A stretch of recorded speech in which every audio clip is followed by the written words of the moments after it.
Well, I've had a few little things since recording the very last video, and I'd say that I've been kind of resting a little bit, needed a little shower and a change of clothes, so got that taken care of. We got this far along on the little Coyotes here, and I'd say this might be a good day for recording these videos because there's little time today just to work about things. I'm kind of getting over the ways I've been sick and spent all of yesterday uploading those videos I recorded on Wednesday about carving a little horse head. But I'll tell you, all this work comes along these wet days and these ways. I say that there's probably some more work to come along here. We've gotten so far as to where we need to be, but I think this time around we're going to do a little more carving up on the side of the body and up the back a little bit.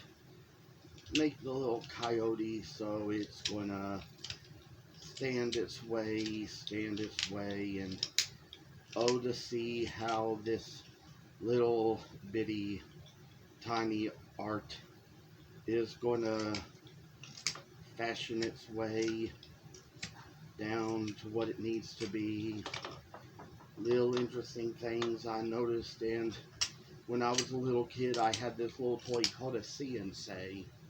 It was one where you kind of pointed a little wheel and pulled a string, and it would tell you about the animal and the noise it made. And of course, one of them, it was about a farm.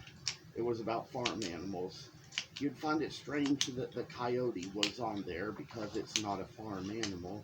Probably an animal that's more likely to invade farms, invade chicken coops maybe, take away sheep, whatever they can get on the farm.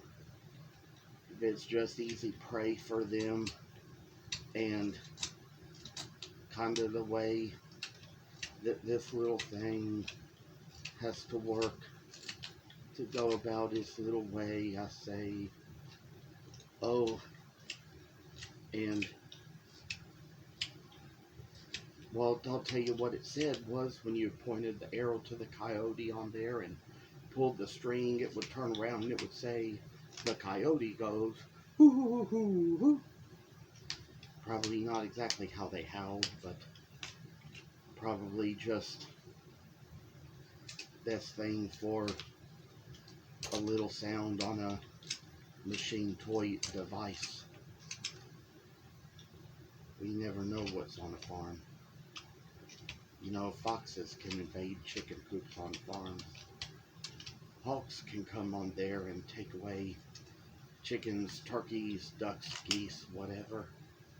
So that's how we protect the land sometimes.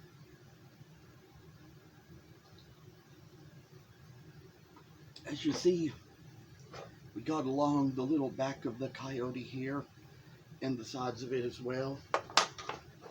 We got another one to carve along here to take the little weight off of its back and off of its sides and all. Make it so it's just going to look like a little coyote ought to look.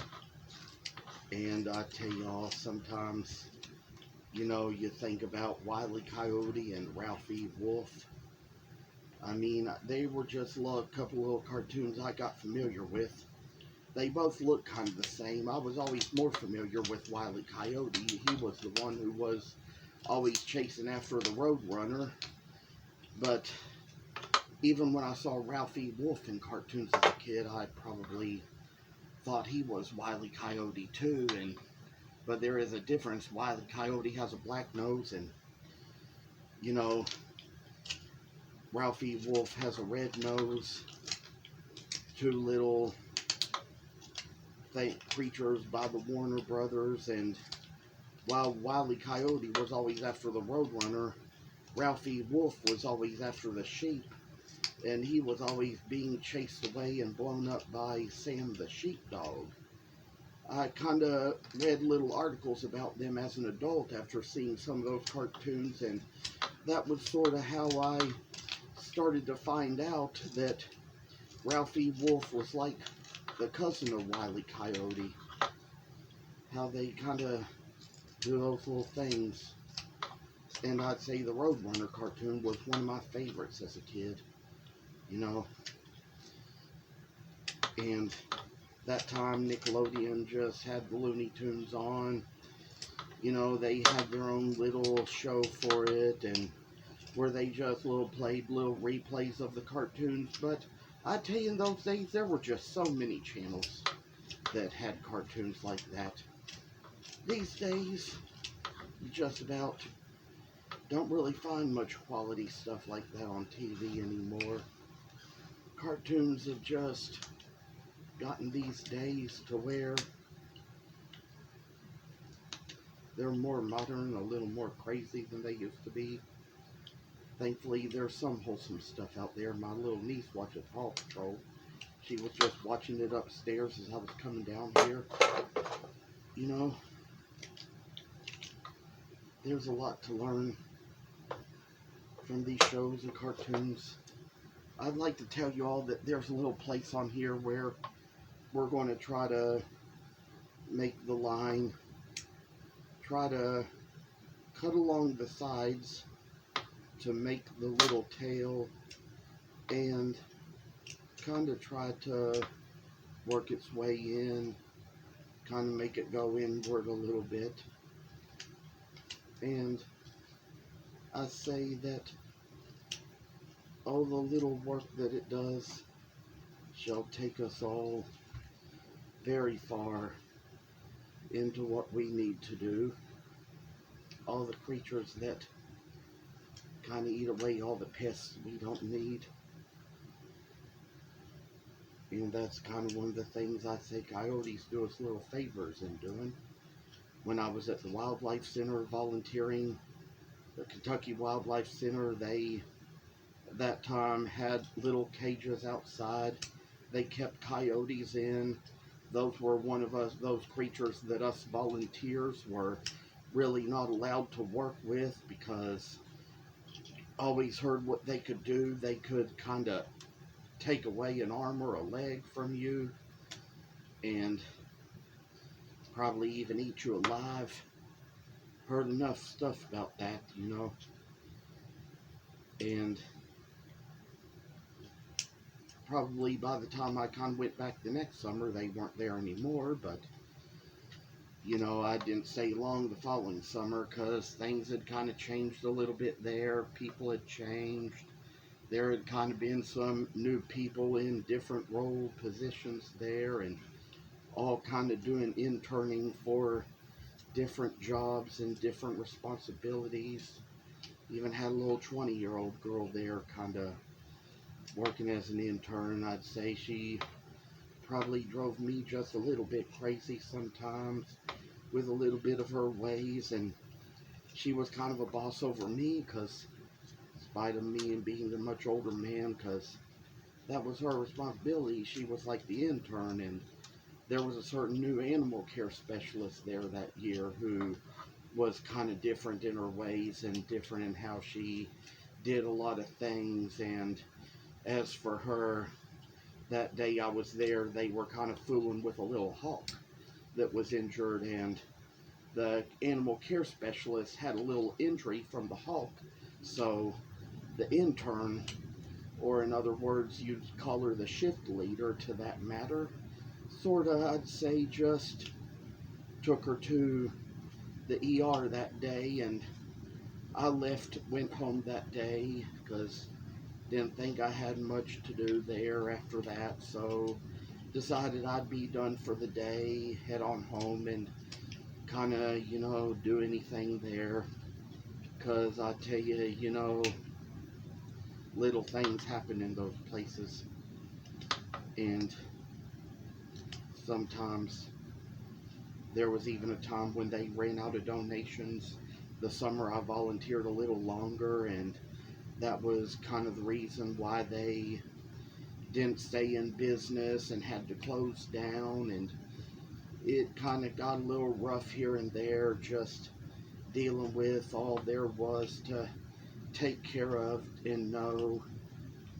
And these days there's really not much time to volunteer at animal shelters, because I just do a little more business work these days. I just do a little more carving and artwork and stuff, just kind of pass a little time away and keep myself busy enough that I can do much stuff. And that's kind of just the way it goes these days. Pandemic changed a lot of things, I say, and COVID restrictions, for the times we had them, seem to make a lot of little things change as well. I'd say we're coming a long way getting this tail along here. I don't know whether we're going to carve the other tail on video or not, because this one here, I'm seeing all the work that gets involved in it. Sometimes I have to take little steps one at a time, but I have carved for so many years that I pretty much know what I'm doing, even if I just came up with a pattern myself, because there's just so many patterns from other books that I've studied so much for years and carved them in ways that I've learned enough about them and have a lot of faith and spirit to go about the little work that it takes to make the things just as good as they should be. And, well, I say it's just the way a little work shall go. I've got a little place here where I sort of carve away. Got a little place here where I mark the tail at the end. Got little places to chip away wood and make them so it's going to come up to the best coyote we see. And of course there were a lot of creatures mentioned in the Bible. Don't think I seen coyotes mentioned, but been seeing jackals mentioned, things like that. Kinds of little creatures we don't know much about. And I say that for this little work we got along, sometimes we're going to get back up to these hips, these hindquarters, and shave it all right the way away and see how bigger and better this little world's going to make us. As for now, we're going to chip away at the tail, kind of make it so we see no more here. Kind of got to work our way up this and get the little wood chipped away to where we see how that the tail is going to be a little more rounded off, rounded out, and make it so it's all going to show itself just the way it is.